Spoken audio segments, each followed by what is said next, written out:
Hello students, स्वागत है आप सभी का आज के एक और नए स्पेशल वीडियो में। आज हम चैप्टर 12 जो हमारा है विद्युत धारा के चुंबकीय प्रभाव, इसके टॉप 30 MCQs लेकर आए हैं। बहुत ही कम टाइम में एक ही वीडियो के अंदर आपको 30 ऐसे MCQs मिलने वाले हैं जिनकी परीक्षा में आने की पूरी संभावना है।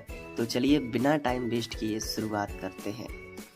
तो यहाँ पे इस टाइप का क्वेश्चन यदि एग्जाम में आता है कि 1 किलोवाट आवर होता है, किलोवाट घंटा भी इसे कहते हैं, तो होता है। तो इसमें 4 ऑप्शन आपको दिए गए हैं कि कितने जूल के बराबर होता है।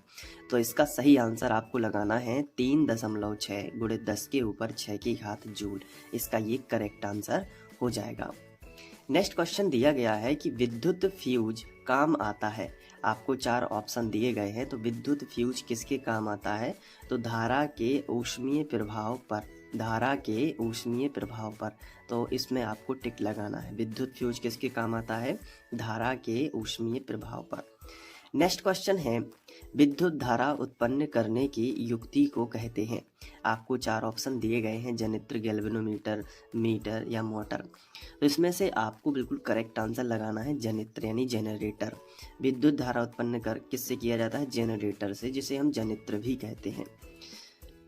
नेक्स्ट क्वेश्चन है बैटरी से किस प्रकार की धारा प्राप्त होती है? बैटरी से दिष्ट धारा प्राप्त होती है। तो आपको यहाँ पे ए नंबर पर टिक कर लेना है। इसके साथ साथ मैं आपको बता दूं कि हर चैप्टर के टॉप 30 MCQs मैंने बनाए हुए हैं। बस आपको डिस्क्रिप्शन में जो लिंक दी गई है उस पर क्लिक करना है। तो अध्याय 1 से लेके अध्याय 13 तक के सभी MCQs आपको मिल जाएंगे। तो आपकी MCQs की तैयारी बहुत अच्छी हो जाएगी। तो ज़रूर क्लिक करके देख लेना। बाकी बच्चे भी देख रहे हैं तो आप भी देख लेना। नेक्स्ट क्वेश्चन है विद्युत फ्यूज विद्युत धारा के किस प्रभाव पर कार्य करता है? 4 ऑप्शन आपको दिए गए हैं। विद्युत फ्यूज विद्युत धारा के किस प्रभाव पर काम करता है? तो इसका करेक्ट आंसर है ऊष्मीय। ठीक है।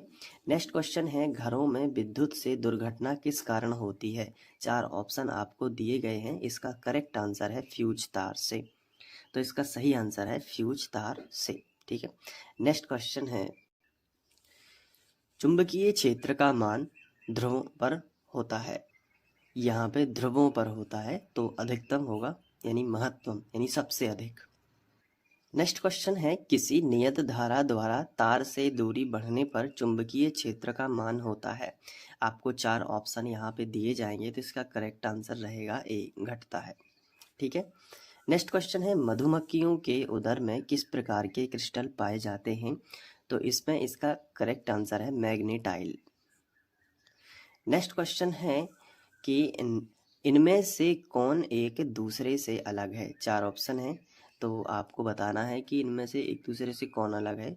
तो वाट। 4 ऑप्शन है। इनमें से देखो जूल, किलोवाट घंटा और अर्ग, ये सब ऊर्जा की मात्रक हैं, जबकि वाट शक्ति का मात्रक होता है, इसलिए इनसे अलग है। नेक्स्ट है चुंबकीय क्षेत्र का मानक या मात्रक टेस्ला किसने दिया?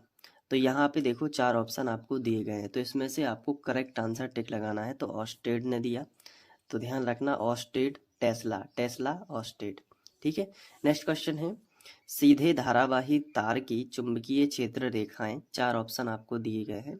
तो इसमें से आपको संकेंद्रीय वृत्ताकार होता है, इस पर टिक लगाना है। ठीक है। जैसे सीधा कोई तार है तो उसमें चुंबकीय क्षेत्र रेखाएं ऐसे निकलती हैं, एक ही केंद्र वाली वृत्तीय। ठीक है। तो ये होता है। नेक्स्ट क्वेश्चन है घरेलू विद्युत परिपथ में फ्यूज लगाया जाता है। 4 ऑप्शन आपको दिए गए हैं। तो इसमें से आपको सही टिक लगाना है। तो विद्युतमय तार में। ठीक है। नेक्स्ट क्वेश्चन है चुंबकीय क्षेत्र रेखाओं की निकटता बताता है। चुंबकीय क्षेत्र रेखाओं की निकटता बताता है क्षेत्र का मान। नेक्स्ट क्वेश्चन है किसी परिनालिका के भीतर सभी बिंदुओं पर चुंबकीय क्षेत्र। अब 4 ऑप्शन आपको दिए गए हैं, इसमें से आपको बताना है। तो 4 में से समान होता है, बिल्कुल करेक्ट आंसर है, क्योंकि कोई भी परिनालिका है उसके अंदर सभी बिंदुओं पर चुंबकीय क्षेत्र कैसा होता है? समान होता है। नेक्स्ट है AC मोटर के कुंडली के दोनों सिरों पर क्या होता है? 4 ऑप्शन आपको दिए जाएंगे। इनमें से आपको सोच के बताना है कि कौन सा सही है। इसका करेक्ट आंसर रहेगा पूर्ण वलय। AC मोटर की कुंडली के दोनों सिरों पर क्या होता है? पूरी तरीके से वलय बन जाती है। नेक्स्ट क्वेश्चन है डीसी मोटर की कुंडली के दोनों सिरों पर होते हैं। आपको 4 ऑप्शन दिए जाएंगे, तो इसका करेक्ट आंसर है अर्ध वलय। नेक्स्ट क्वेश्चन है, विद्युत चुंबक बनाने के लिए प्रायः किस पदार्थ की छड़ का उपयोग होता है? तो देखो, विद्युत चुंबक जब भी हम बनाते हैं तो नर्म लोहा यूज किया जाता है, तो इसमें टिक लगा लेना, नर्म लोहा। विद्युत चुंबक यानी नर्म लोहा। नेक्स्ट क्वेश्चन हमें यहाँ पे दिया गया है, विद्युत चुंबकीय प्रेरण की खोज किसने की? तो इसका करेक्ट आंसर है फैराडे ने।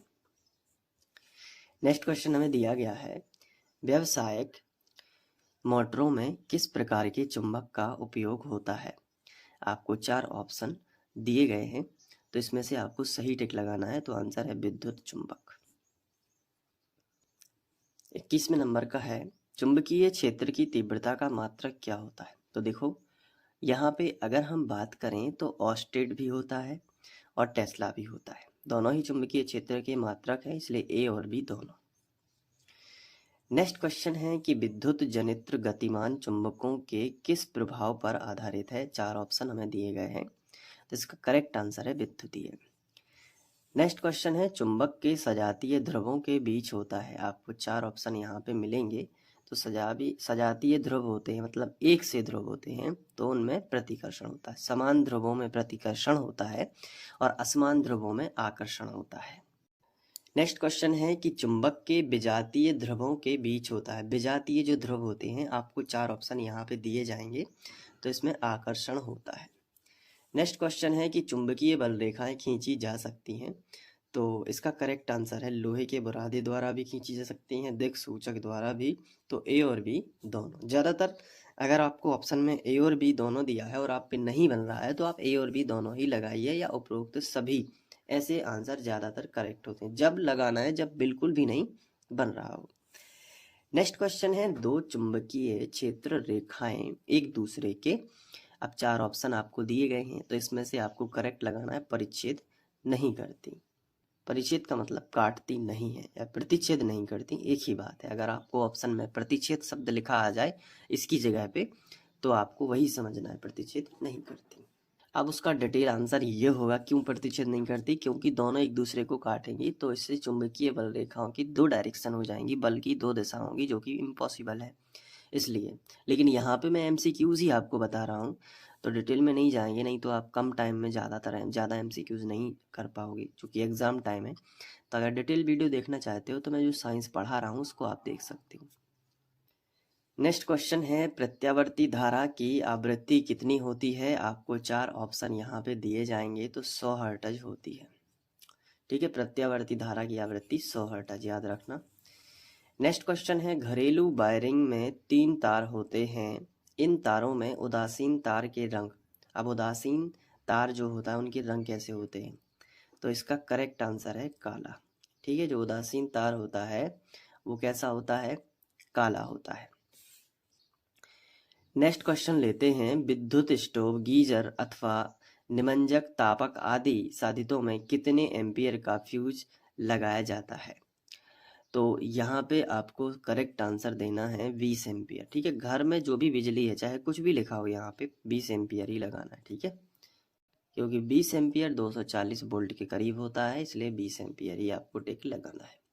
नेक्स्ट क्वेश्चन है, हमारे घरों में जो विद्युत सप्लाई होती है वह, तो इसका करेक्ट आंसर है 220 वोल्ट पर प्रत्यावर्ती धारा होती है। जी हाँ, वो 20 एम्पियर वाला जो मैंने आपको बताया वो 220 वोल्ट बनता है, 240 नहीं, 220 वोल्ट के करीब। ठीक है, फिक्स ही है 220 वोल्ट, तो ये याद रखना। तो धारा पूछें तो 20 एम्पियर, और वोल्ट में पूछें तो 220 वोल्ट पर प्रत्यावर्ती धारा होती है। विद्युत सप्लाई होती है वह कितने वोल्ट पर होती है? 220 वोल्ट। तो ये थे 30 MCQs। पूरी सीरीज देखना चाहते हो तो अभी आपको एंड स्क्रीन पे प्लेलिस्ट शो हो रही होगी, बस आपको क्लिक करना है, सारे वीडियोस क्रम अनुसार खुल जाएंगे, एक एक करके आप सारे MCQs की तैयारी बहुत ही बेहतरीन कर सकते हो।